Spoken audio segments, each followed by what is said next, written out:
I'm available 24/7 to help solve issues. Right. Call me 3 a.m. on a Sunday morning, I don't care. A cross-pollination of Thomas Edison and Tony Stark, Elon Musk. Were you a little naive when you thought I can easily build an electric car and a rocket? I didn't think it would be easy. Like I said, I thought they would probably fail. But you know, like creating a company is almost like having a child. So it's sort of like, how do you say your child should not have food? So once you have the company, you have to feed it and nurse it, and take care of it, even if it ruins you. Yeah.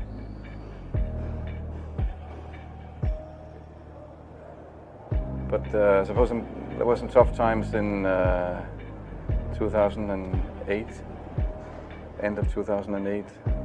How did you get through that period of crisis? Yeah. Can we just break for a second? Sure, of course. You want to wait a little while? Yeah, I sure hope it was worth it. Sure hope so. Sure hope it was worth it. It's everything. And I was borrowing money from friends to pay the rent. Well, I mean, Tesla really faced a severe threat of death due to the Model 3 production ramp. Essentially, the company was bleeding money like crazy, and just if we didn't solve these problems in a very short period of time, we would die. And it was extremely difficult to solve them. How close to death did you come? Within single-digit weeks. 22 hours a day, or like what? How many hours? I was working, so 7 days a week, sleeping in the factory. I worked everywhere from I worked in the paint shop, general assembly, body shop. You ever worry about yourself imploding? Like it's just too much? Absolutely. No one should put this many hours into work. This is not good. People should not work this hard. They should not do this. It's very painful. Painful in what sense? It hurts my brain and my heart. Where do you come up with your best ideas? Are you on vacation, or are you kind of just like in the middle of the night you wake up and start drawing things down? Or you know, sounds really cliche, but like the shower is probably like you know, wake up and go to shower in the morning. And I think actually what's really happened is kind of stuff is percolated in the subconscious. Right. And it's not really occurring in the shower, but you're kind of getting the results of last night's, you know, computation, basically. Right. Whatever area that you get into, given that, you know, even if you're the best, there's always a chance of failure. So I think it's important that you really like whatever you're doing. If you don't like it, life is too short. You know, I'd say, and also if you like what you're doing, you think about it even when you're not working. I mean, it's something that your mind is drawn to, and if you don't like it, you just really can't make it work, I think. When you had that third failure in a row, did you think, I need to pack this in? Never. Why not? I don't ever give up. I mean, I'd have to be dead or completely incapacitated. Starting a business, I'd say, number one is have a high pain threshold. That's it. There's a friend of mine who's got a good saying, which is that starting a company is like eating glass and staring into the abyss.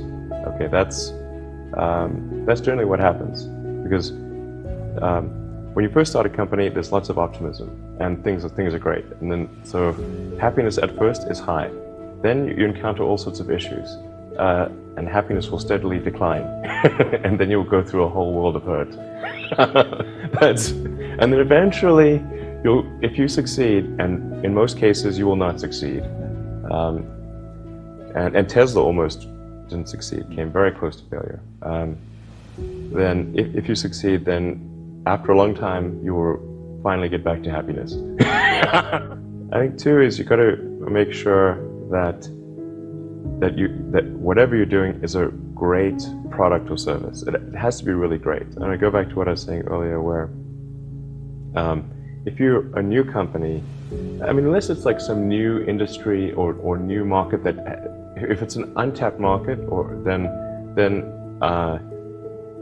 you have more ability to, the standard is lower for your product or service. But if you're entering anything where there's an existing marketplace against large entrenched competitors, then your product or service needs to be much better than theirs. It can't be a little bit better, because then you put yourself in the shoes of the consumer and they say, why would you buy it as a consumer? You're always going to buy the trusted brand unless there's a big difference. So a lot of times, you know, an entrepreneur will come up with something which is only slightly better. And it can't just be slightly better. It's got to be a lot better. Number 3, I'd say, is constantly seek criticism.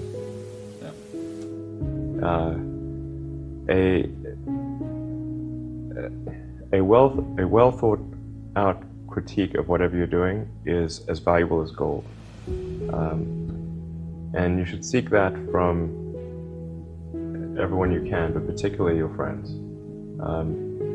Usually your friends know what's wrong, but they don't want to tell you because they don't want to hurt you. So lift you up, sort of. yeah. So they'll say, oh, I wouldn't encourage my friend, so I'm not going to tell him what I think is wrong with this product. Yeah. It doesn't mean your friends are right, but very often they are right. And you at least want to listen very carefully to what they say. And to everyone, if you're looking for, basically, you should take the approach that you're wrong. You know, that you, the entrepreneur, are wrong. Your goal is to be less wrong.